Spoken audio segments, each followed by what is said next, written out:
एक सेठ के शयनकक्ष में मंदरी सर्पिणी नाम की जू ने डेरा डाल रखा था। रोज रात को जब सेठ सो जाता तो वह चुपके से बाहर निकलती और सेठ का खून चूसकर फिर अपने स्थान पर जा छिपती। संयोग से एक दिन अग्निमुख नाम का एक खटमल भी सेठ के शयनकक्ष में आ पहुंचा। जू ने जब उसे देखा तो वहां से चले जाने को कहा। उसने अपने अधिकार क्षेत्र में किसी अन्य का दखल सहन नहीं था, लेकिन खटमल भी कम चतुर न था। बोलो, देखो, मेहमान से इसी तरह बर्ताव नहीं किया जाता। मैं आज जरा मेहमान हूँ। तो अत्ता खटमल की चिकनी चुपड़ी बातों में आ गई और उसे शरण देते हुए बोली, ठीक है, तुम यहाँ रात भर रुक सकते हो, लेकिन सेठ को काटोगे तो नहीं उसका खून चूसने के लिए। खटमल बोला, लेकिन मैं तुम्हारा मेहमान है, मुझे कुछ तो दोगी खाने के लिए।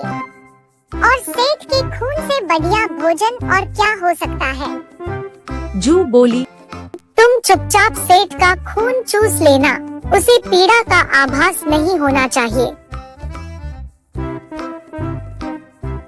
जैसा तुम कहोगी बिल्कुल वैसा ही होगा। कहकर खटमल शयनकक्ष में सेठ के आने की प्रतीक्षा करने लगा। रात ढलने पर सेठ वहां आया और बिस्तर पर पड़कर सो गया।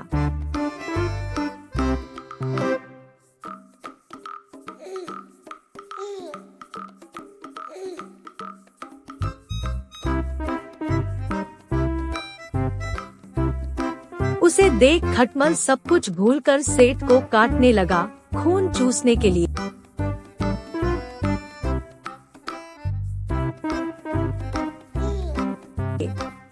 ऐसा स्वादिष्ट खून उसने पहली बार चखा था, इसलिए वह सेठ को जोर जोर से काटकर उसका खून चूसने लगा।